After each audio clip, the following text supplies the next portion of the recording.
We're back.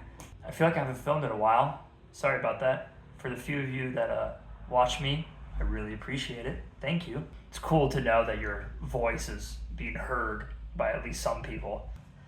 I've just been busy.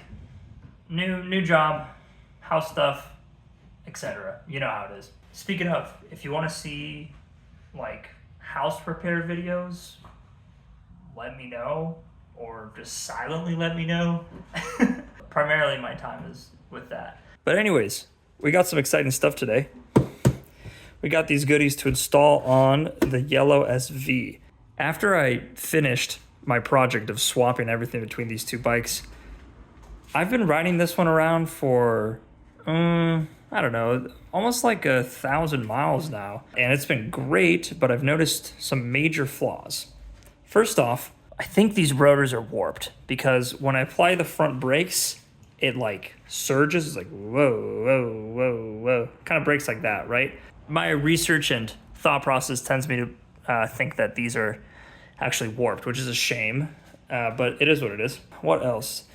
The rear brake light does not work. And I actually knew this. When I swapped these rear sets in, the spring here that activates the rear brake light, obviously there's nothing for it to hook up to. So I got an inline brake light pressure switch for it. And basically how this works is, honestly, I don't know how it works, but pretty much it like connects to your fluid, right? There's like a banjo bolt, and I guess like it somehow senses when there's pressure in the line. So then whenever you press the brake and there's pressure, then it activates the light. And since I'm going to be messing with the rear brake, I figured I might as well throw on a nicer brake line there. And then these are the actual rotors.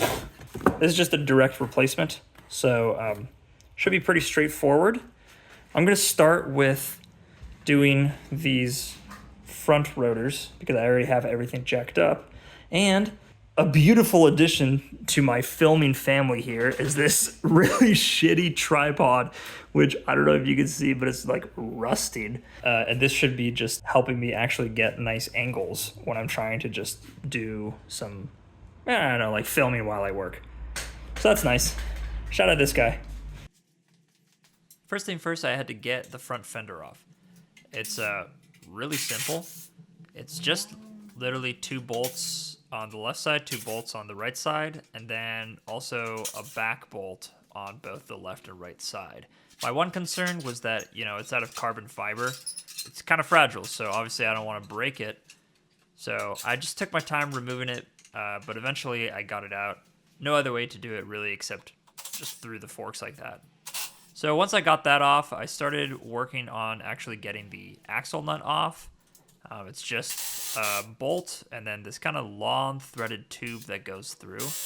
My thought to get the tube out was to start knocking at it with a mallet and a socket that I had on hand, which turned out to be not really the best idea.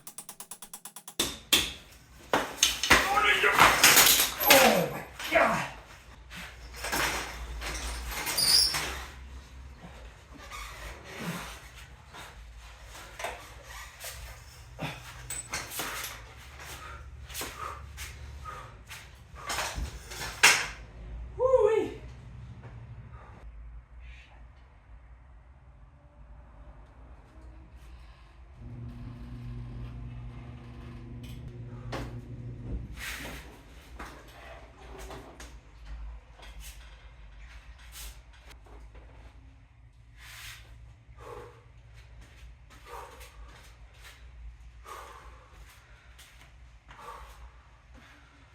Oh my God, that could have been so bad.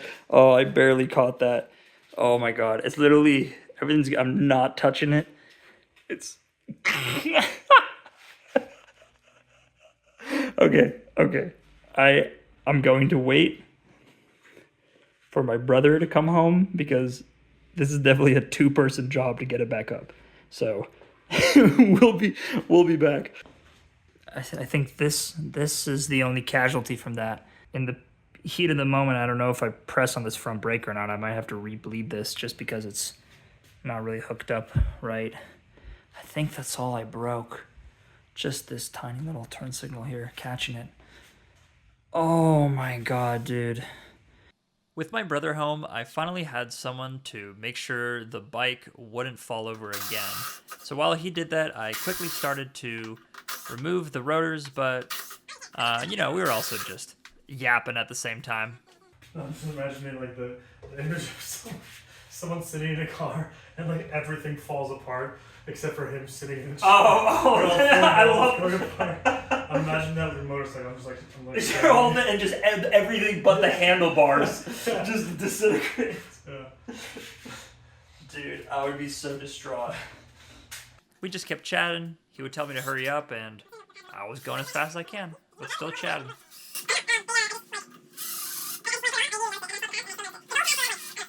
You owe me an ice cream. Okay, I'll buy you an ice. That's a very small price to pay for you saving my ass. Can you please save my ass? Only if you buy me a chocolate ice cream. It's like, okay. The rest of the install went pretty smooth. I mean, it's literally just removing 5 bolts, taking out the old rotor, putting on the new rotor, and then reinstalling those 5 bolts. And then you do that for both sides, you know, because there's 2 rotors in the front. All right, new rotors are on. I didn't film anything while just getting the bike back on the ground because my brother had to support it. This thing is pretty shitty, so it was just really sketchy and I wasn't trying to waste time. So got it to a point where it's stable. Thank God. New rotors look good. So I think I already know what the problem is. These ones, smooth like butter. And the old ones, they got this lip on them. Some places it's shorter, some places it's taller, right? So yeah, definitely time for new rotors. Thankfully she's on the ground. Thank God. I'm just so sketched with that. So yeah, now we can continue just buttoning all of this up. To get the calipers back on, you gotta obviously press those little cylinders within the calipers kind of back up. I have like a tool for this, but it's meant for car calipers and I guess kind of bigger calipers. So I was just kind of just sending it, and I would just use like whatever I had. Well, I guess like a piece of that kit to fix it. So I guess I guess that was kind of right. But yeah, once I got that on, it was just sliding it back onto the rotor and then putting those 2 bolts on. Same kind of situation with the other side. I was just using that little piece of the tool to just wedge the pads back to give it a little more space. Put that on the left rotor, put in those bolts, and we're money. So I finished everything up over here. Fuck, it just honestly looks hella nice, dude. I'm hyped on this. I didn't realize how bad it was with those other rotors, because like just with that lip, I guess, you know, I never really stuck my face into here and looked at it, so this is all dialed in. It does suck that I broke this, and when I tested it, it's not just the plastic I broke. I guess I ripped the wires in here, so I gotta get a whole new LED now. But hey, I'd much rather have that damage than the entire right side of the motorcycle. Yeah, okay, so next I gotta do this inline brake light pressure switch. And since I'm doing that, I might as well put in a new line. Pretty sure all I do is replace that bolt with this guy and then wire it into this guy right in here. First step was to get to the banjo bolt. Plain and simple, I just had to remove these custom rear sets, put a rag down for the leaky brake fluid, and then just pulling out that banjo bolt. And let me tell you, that thing was pretty crusty. Kind of glad that I'm replacing it. Ugh. That bolt. Gross. What? I got paint on my hand? Oh, painting?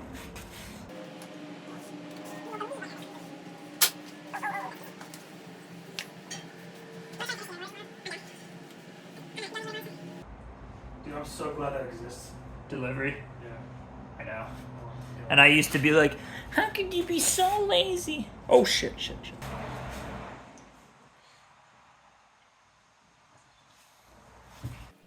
Putting the new line on was also pretty straightforward, but there were a couple tricky little things I had to deal with. First off, I feel like the line obviously wasn't as malleable as the other one. Yes, it was still malleable, but there was, still just a bit of struggling, like trying to fit it the right way through.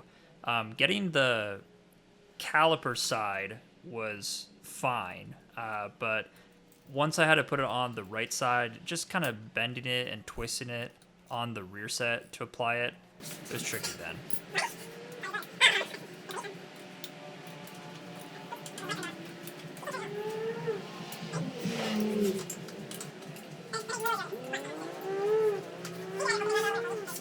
With the line on, I could finally focus my attention to the brake line light switch.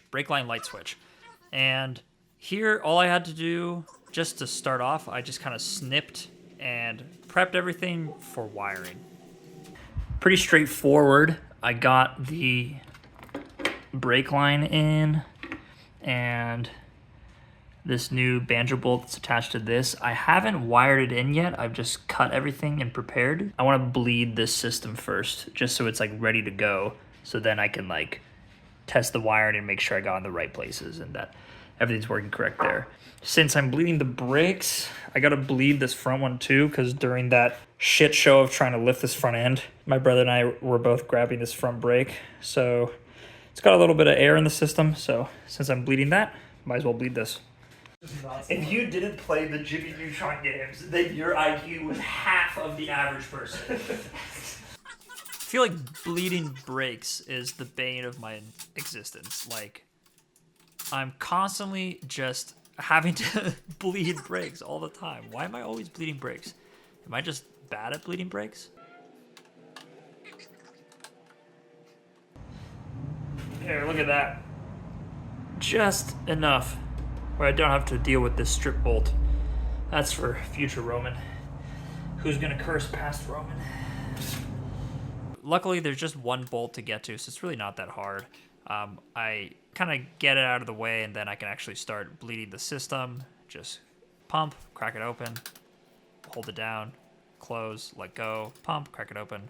Same situation. Oh yeah, look at all that air. Look at all that air.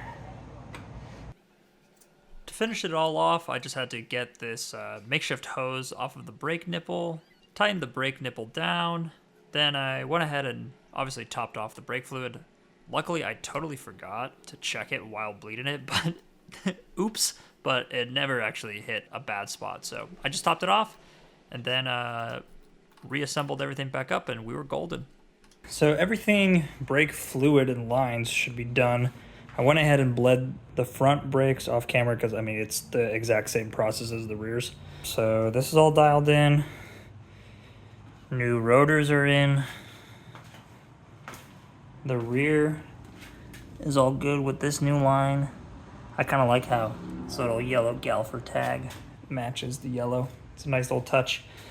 This is, I'm a little scared how touchy this is now because I tried the rolling test and I probably put like this much in and it just stopped. So gonna have to get used to that. The last thing I gotta do is now just wire in this stuff here. So got my wire stripper, some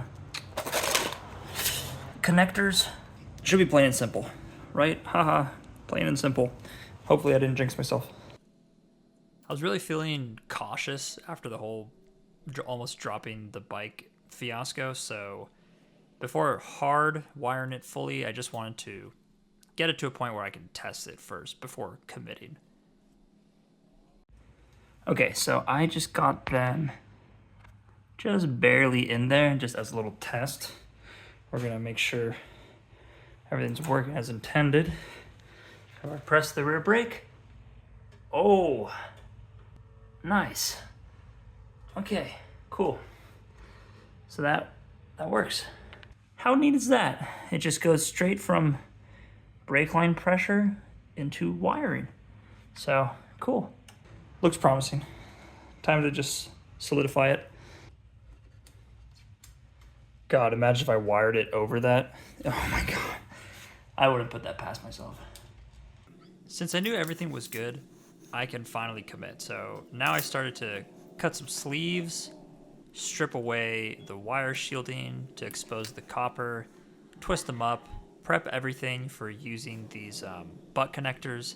And let me tell you, I really, really love these butt connectors. We need something to separate these two so they don't hit each other. So I'm like, there we go. Pretty much these connectors, they have solder in them. So once you heat them up, they shrink like regular connectors, but they also just solder the wires together. We're all done.